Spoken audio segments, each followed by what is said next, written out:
This is Linda G. Roberts, your Back in the Groove Again coach, helping you live your best life now so that you can love what you do. Today I'm reading from Dr. W Dyer's Being in Balance, 9 Principles for Creating Habits to Match Your Desires, Chapter 2.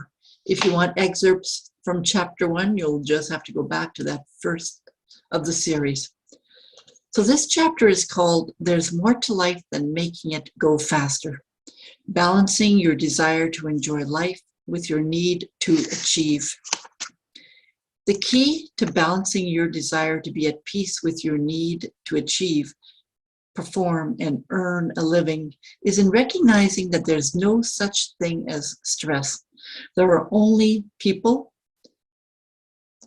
thinking stressful thoughts. It's really as simple as that. When you change the way you process the world you're processing changes. Stress is an inside job. You can fill a container with it because tension isn't a physical item or object.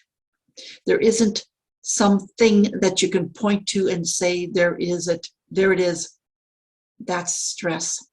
It simply doesn't exist in that form. Yet 112 million people in America take medication for stress-related symptoms, which include fatigue, heart palpitations, indigestion, the life you work so hard to achieve. You may frequently feel as if you're spending your life running on an endless treadmill. All the pressure of working and striving may be many worldly rewards, yet at the same time, there's a feeling of going absolutely nowhere. If this sounds familiar, it's a signal to begin reconsidering ways of processing thoughts about your life and work and start pursuing freedom from the symptoms of stress by becoming more balanced. Getting into balance isn't necessarily about changing your behavior. Certainly, you can pursue stress-reducing activities such as meditation, exercise, walks along a beach, or whatever works for you. But if you continue to align yourself with achieving more, defeating the other guy, winning at all costs, and going faster because you believe that's how to keep up, then you're guaranteed to attract the vibrational equivalent of this thinking into your life, even if you do yoga and stand on your head chanting mantras every day or 3. Simply changing your behavior isn't going to get you back into balance. You're still attracting symptoms of stress when you say no to people and their demands, but vibrate to a frequency that's thinking, I really should be doing what they ask of me, or maybe I can squeeze in their requests later. You may have pulled back from an overly full and frenzied schedule, yet you continue to radiate thoughts of fear and scarcity that will activate the law of attraction to bring you fear and scarcity. If stress thoughts are tipping the scale, that's what the law of attraction brings. Remember, you become what you think about. If you're thinking scarcity or anger or fear, guess what? That's what the law of attraction attracts. Realigning your point of attraction, the art of becoming. Here's one of my favorite quotes from my teacher in India, Nisargadatta Maharaj. I hope I pronounced that properly. There is nothing to do, just be. Do nothing. Be. No climbing mountains and sitting in caves. I do not even say be yourself, since you do not know yourself. Just be. This idea may contradict everything you've been taught and how you've lived so far, but let it sink in anyway. If your lifetime inventory of ideas and rules have contributed to your being one of those 112 million who use medication to handle non-existent stress, you can certainly afford to entertain this thought. As you begin practicing the principles to realign with a vibration that matches your desire for a tranquil, peaceful life, you'll become more conscious of your thoughts. These thoughts of yours literally determine who you are. And the fact that you're reading these words or listening to these words suggests that you're interested in becoming more conscious of your thoughts. Being and becoming are used synonymously here in order to restore a sense of balance between your desire for tranquility and your desire to meet the requirement of your life. You must practice becoming and being the vibration that you desire. Being peace. Peace isn't something that you ultimately receive when you slow down the pace of your life. Peace is what you're capable of being and bringing to every encounter and event in the waking moments of your life.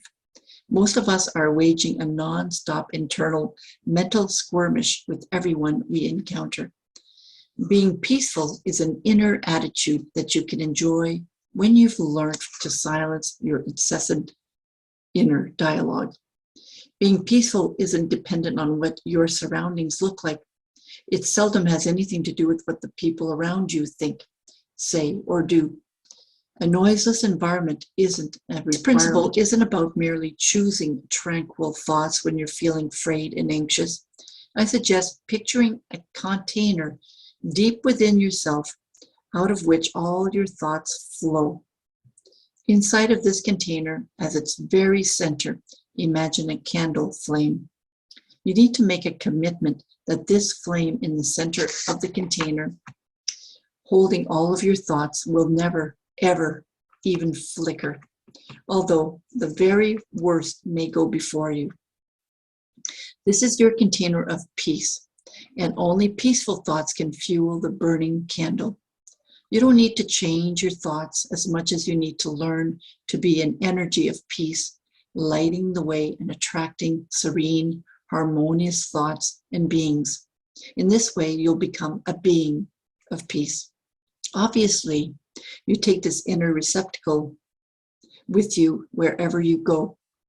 When people attempt you to put some words of pressure on you, when you feel overwhelmed, or when situations arise that previously incited your distress or bellicosity, you can immediately turn to your inner candle flame of peace and see how to keep your light glowing.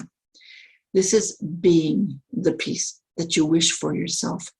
This is offering a matching vibration to your desire to be a tranquil and amicable being, rather than a person suffering from the disease of trying to make life go faster.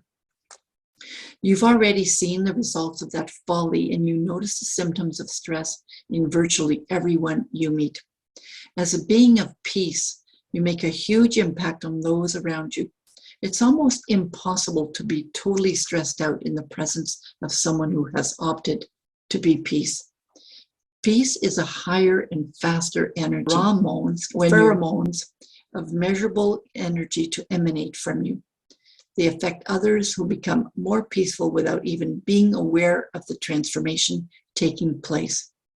The secret of this principle for restoring balance to your life is be the peace and harmony you desire. You cannot get it from anything or anyone else. So you're not ready to take Nisargadatta's profound advice and just be? Then work at becoming that being with the inner light of a steady candle flame. Here are some exercises to initiate becoming and being peaceful. Want the peace you desire for yourself even more for others. Practice giving peace away wherever you go by imagining that only thoughts of peace are in the container within you. Offer these energies whenever possible. Become a peacemaker with your fellow workers, your family members, and especially those with whom you're in a love relationship. Leave your ego outside where it can't distinguish your candle flame. Then offer someone with whom you usually argue and make wrong a new thought from the light. You're making a good point. I'll think about that. Or, thanks for giving me your opinion. I value what you have to say. These statements may at first shock the recipient, but you know that you're practicing becoming a being of peace by giving away what you want. Make deliberate, conscious efforts to slow yourself down by relaxing your mind. Take a little more time to enjoy your life here on this planet. Be more contemplative by noticing the stars, the clouds, the rivers, the animals, the rainstorm, and all of the natural world. And then extend the same slowed down, loving energy. Extend the same slowed down, loving energy to all people. Begin with your family. Take a few extra hours to romp with your children, to listen to their ideas, to read them a story. Go for a walk with your most cherished loved one and say how much you treasure him or her in your life. Extend this slowed down perspective outward at work, in your community, and even to strangers. Make a deliberate effort to give someone your place in line rather than hurrying to be the first. Become conscious of your efforts to become the peace you desire and to live in balance, even while you're driving.